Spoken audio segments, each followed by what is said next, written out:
13 années, presque jour pour jour, se sont écoulées depuis mon élection et celle de mon équipe à la tête de la Fédération haïtienne de volleyball.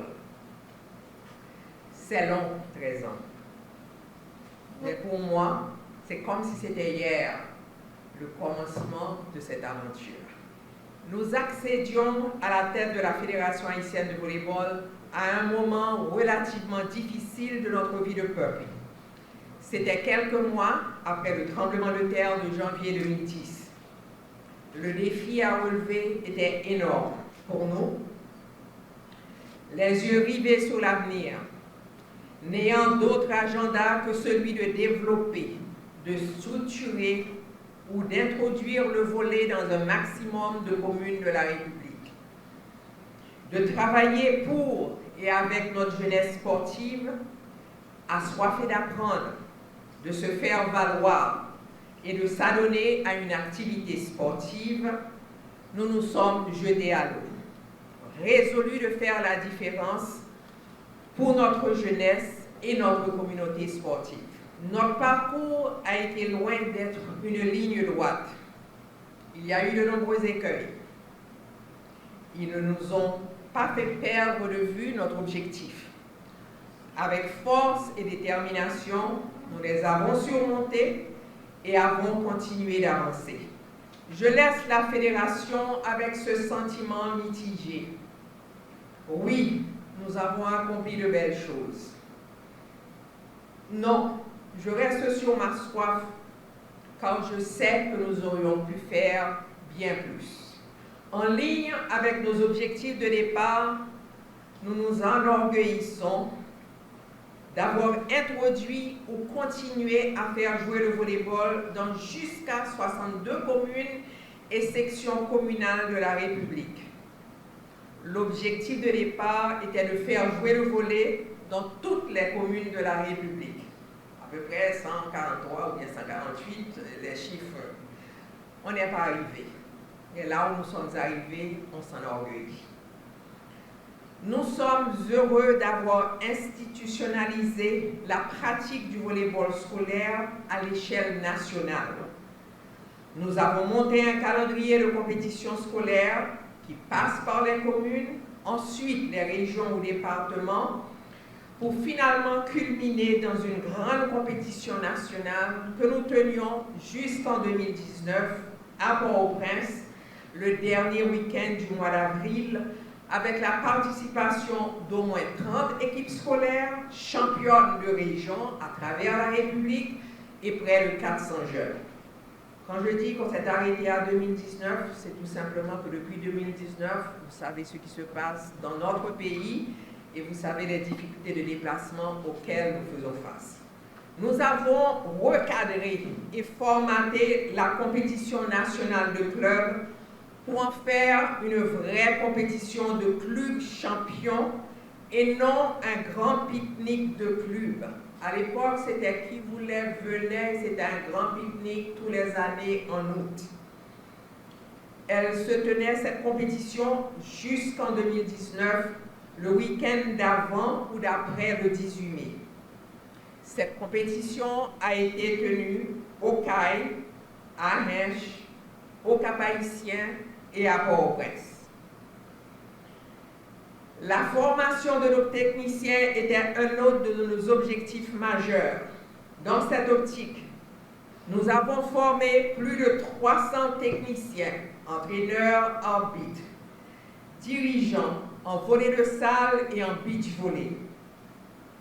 Dépêchés par la Fédération internationale de volleyball, nous avons accueilli des entraîneurs qui ont assuré 7 formations de niveau 1 à Port-au-Prince, à Ouanamet, à Torbec, 4 séances de formation de jeunes à Port-au-Prince, à Petit-Goâve, à Ouanamet, plusieurs séances de renforcement de nos équipes nationales, un cours niveau 2, un cours d'entraîneur de volley-ball de plage, un cours d'arbitrage, tout ceci avec l'appui de la FIVB. Nous avons assuré la participation de plusieurs de nos techniciens à des formations aux États-Unis, au Mexique, en République dominicaine, à Trinidad et Tobago. Nos formateurs locaux ont fait le tour, assurant des formations dans les zones les plus reculées du pays. Et de la NORCECA, nous est arrivé un entraîneur itinérant qui a fait le tour du pays durant 3 mois en 2019. En dépit des problèmes de sécurité que nous vivons, nous avons introduit en 2021 de grandes compétitions de volley de jeunes âgés entre 8 ans et 23 ans. Et ces compétitions se sont tenues à Plaine du Nord, à Morne-Rouge, à La Jeune, au Cap-Haïtien, à Ouanamet, et ces compétitions ont rassemblé entre 300 et 500 jeunes. Nous avons assuré une bien meilleure présence de nos équipes nationales sur les terrains de la région. Notre objectif était de nous voir sacrés champions de la Caraïbe, catégorie senior, 4 ans après notre ascension, et de travailler pour maintenir ce titre. Nous n'y sommes pas arrivés, mais nous avons néanmoins été titrés en U21 filles en Barbade et tout récemment en U21 garçons à Trinidad et Tobago. Nous avons aussi eu l'honneur d'accueillir une compétition régionale, c'était la toute première pour Haïti, éliminatoire de la Coupe du Monde de 2018, que nous avons remportée haut la main. Un autre de nos objectifs était de faire entendre et de faire valoir la voix d'Haïti dans les espaces de décision du volet régional et mondial. Aujourd'hui, nous sommes en effet sous le conseil de la CASOVA, en qualité de trésorière, présidente de la commission finance de la NORCECA et membre de la commission finance de la FIVB. Je ne saurais passer sous silence la contribution du docteur Bernard No, qui a pendant longtemps été un membre de la commission médicale de la NORCECA et de la FIVB, et aujourd'hui, il est membre de la commission des athlètes de la NORCECA. En termes de bilan toujours, je m'en voudrais de ne pas mentionner 3 événements qui ont marqué nos mandats. La visite en 2016 de la cubano-haïtienne Mireya Luis, l'une des plus grandes volleyeuses de tous les temps, cubano-haïtienne, née de parents haïtiens à Cuba. L'induction du colonel Jacques Joachim au Hall of Fame du volleyball en 2018 et ce bel hommage rendu à M. Joachim, pionnier du volleyball moderne haïtien en décembre 2020.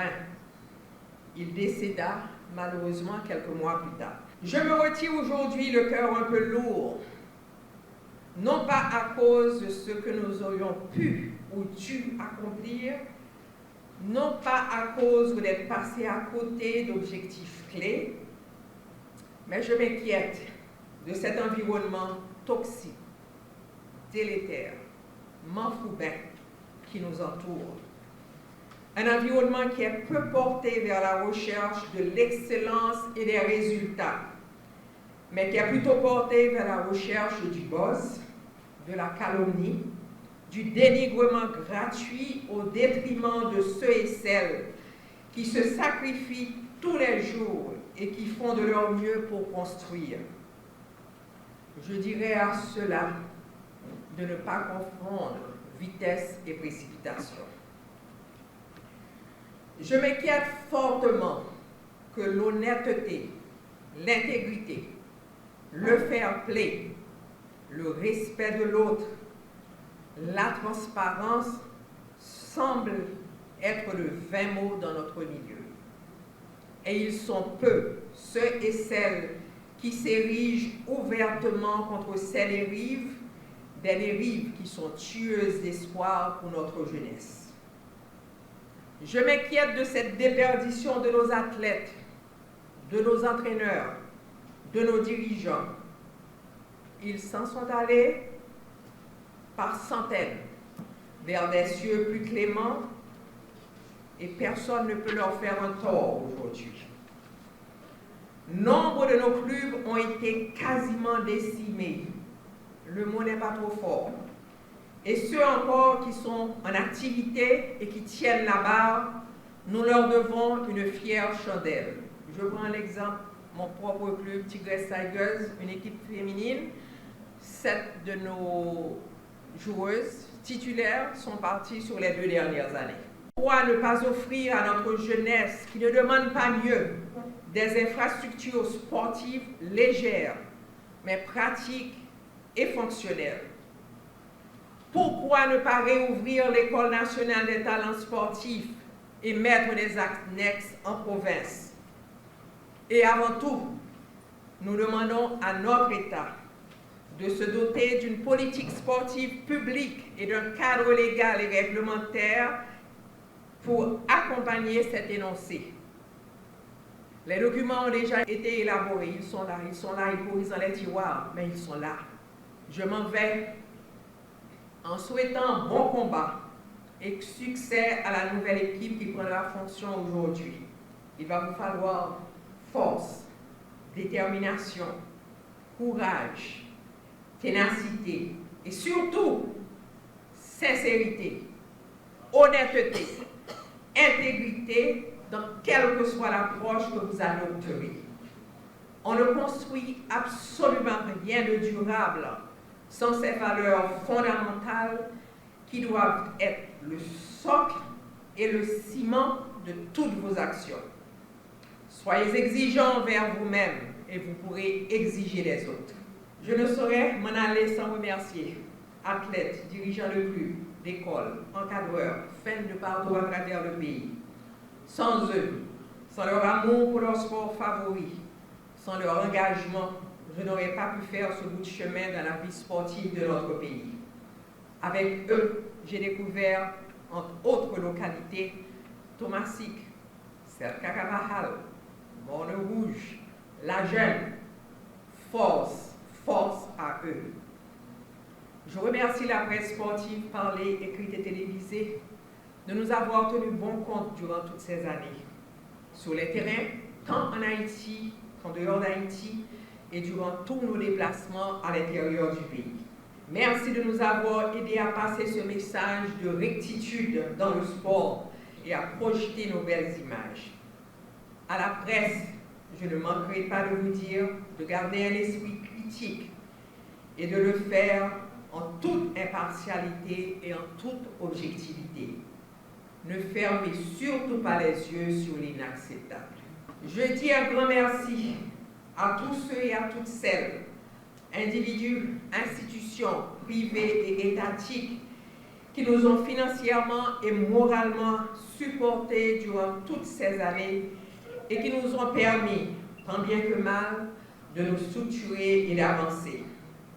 Mais j'avouerai que la participation du secteur privé des affaires à la cause de notre jeunesse et du sport est haletante et ne fait pas le poids.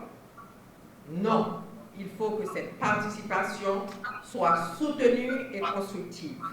Les résultats suivront.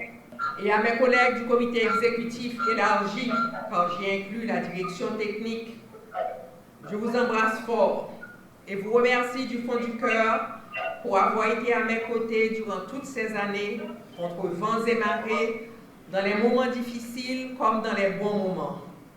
Tout n'a pas été rose, loin de là. Nous nous sommes beaucoup auto-questionnés ces 4 dernières années avec tous ces malheurs qui nous tombaient sur la tête. Pays loc, Covid, insécurité paralysante, fuite de cerveau, pays loc encore. Il s'en est suivi des passages à vide, des moments de grande incertitude. Nous avons eu nos désaccords et parfois ils étaient profonds. Mais du choc des idées a jailli la lumière. Et c'est quand même avec beaucoup de fierté que je dis de l'équipe de 11 qui avait débuté il y a de cela 13 ans, nous sommes encore 7 à travailler ensemble. Cela dit beaucoup dans notre monde, dans l'Haïti que vous connaissez. Je vous en suis reconnaissante. Merci Papouche, Franzedi, Leslie, Paola, Joe, Yves. Merci à ceux qui nous ont rejoints en cours de route. Hervé, Wesley, Betty. Merci, merci à vous tous. Vive le volet haïtien, vive Haïti. Nous avons appris plein de choses pendant ces 12 dernières années. Et la chose la plus importante, c'est de ne jamais baisser les bras. Parce qu'avec Mme Graham, même quand ça paraît impossible, ça devient possible. Et nous, du comité, qui sommes restés, nous avons appris et nous allons appliquer toutes ces choses-là. Je sais très bien que ce sera difficile dans le contexte actuel. Et pour la première fois, vous venez de vivre cet instant-là, on a dû avoir une assemblée hybride et c'est encore les mêmes problèmes sur le terrain. Dernièrement, il y a quelques mois, on a pu travailler avec une équipe senior féminine en faisant les entraînements dans le plateau central. Actuellement, ce n'est pas possible. Parce qu'on ne peut pas risquer la vie des athlètes à traverser les routes où leur vie peut être en danger. Donc il va falloir trouver des solutions, prendre des mesures pour qu'on puisse travailler d'une autre manière. Et ceci, c'est sûr, ça va coûter. Il va falloir trouver des mécènes, des mordus du volleyball comme nous qui acceptent de nous aider. Et comme je viens de dire, on ne va pas baisser les bras. Parce que Mme Graham nous a appris à avoir la foi et à toujours persévérer. Merci encore, Mme Graham. Merci. Et pour avoir passé 12 années, 13 années, il va dans l'équipe où on les reçoit la tête de l'artiste. Okay? Merci pour toutes ces années de dur labeur. Des fois c'est stressant. Madame Graham, vous faites et puis vous pouvez aller. Un gentil rappel. Gentil rappel là, c'est une progression. Le fait de gentil rappel là, si vous ne réagissez tout de suite, il bombarde avec votre film. Il faut que vous aussi. Donc finalement, on s'est habitué. Donc là, on travaille, nous pouvons faire travail, nous ne pouvons pas demander nos gentils rappels. Okay? Donc, je vais profiter aussi pour vous remercier tous ceux qui ont voté pour moi, pour les autres membres, et de nous avoir fait confiance. Et nous espérons pouvoir leur rendre ça et à travers nos efforts, à travers tout ce que nous allons accomplir. Et je sais que ce sera difficile, mais on va avoir besoin de tout le monde. On ne va pas réinventer la roue. Pendant ces 12 années, nous avons des acquis, nous avons des choses que nous avons déjà entreprises qui ont marché, nous allons les améliorer et peut-être ajouter de nouvelles choses. Je sais qu'on est en train de travailler sur le développement du volleyball de plage. C'est assez difficile, on va continuer sur la même voie et surtout recommencer avec les jeunes. Parce que si nous voulons avoir, comme Gérald Ball m'a posé la question au cours de la semaine, il m'a demandé pourquoi nous n'avons pas de sélection senior. Et pour avoir une sélection senior, il faut avoir une base assez large de jeunes en compétition. Parce que la sélection senior d'un pays, c'est l'élite du sport. Donc, si nous voulons avoir des seniors, c'est-à-dire des joueurs de plus de 23 ans, il va falloir travailler. Et je pense que le mandat de 4 ans sera trop court pour pouvoir arriver à avoir une sélection senior. Mais, comme nous l'avons déjà fait, Mme Graham l'a dit dans son discours tout à l'heure, nous sommes champions en titre pour les féminines de U15 jusqu'à présent dans la Caraïbe. Et je crois que c'est l'année prochaine qu'il y aura une compétition de U15. Il va falloir travailler avec les jeunes filles pour pouvoir défendre notre titre. Et l'année dernière, nous avons gagné le championnat U21 masculin. Donc, nous avons 2 titres à défendre. U21 garçons, U15 féminin. Il y a U21 filles aussi. Donc, les entraîneurs, s'il vous plaît, mettez-vous à la tâche, travaillez avec les jeunes pour qu'on puisse faire les détections et avoir une base où on peut piocher pour avoir de bonnes sélections. Alors, je ne vais pas vous garder longtemps, on est déjà en retard. Encore une fois, je dis merci à tout le monde. Et comme il y a un titre que j'ai toujours apprécié, au cas où quand il y avait des problèmes, pour relancer le volleyball, ils avaient commencé avec une association qui s'avait dénommée Corée Volleyball. Donc c'est le moment pour tout le monde de Corée Volleyball dans toutes les zones du pays afin qu'on puisse repartir le groupe. Merci beaucoup. Et concernant le deuxième tour des élections et les élections pour les postes de secrétaire général et de trésorier, on va se concerter et on va envoyer des annonces pour vous donner la date.